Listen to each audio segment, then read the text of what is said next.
ठुलो मान्छेले काम गर्नुपर्छ नि सारी सारो बेमान बच्चाहरू तिम्रो WWE पछि आएर गर पहिला मेरो सामान किन ल्याउँछ नाइ रे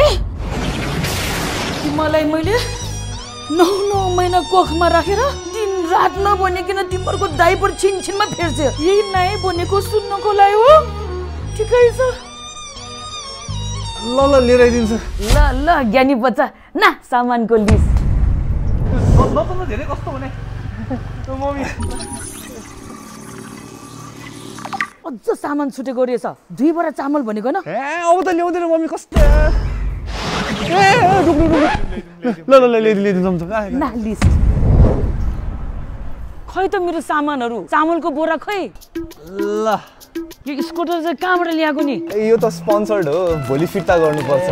हामी पनि किन भनेर यस्तो देखाउन ल्याएको नि तपाईँलाई सिट पनि कस्तो ठुलो छ होइन तपाईँलाई त सोफामा बसे यस्तो आनन्द छ पेट्रोल नि परेन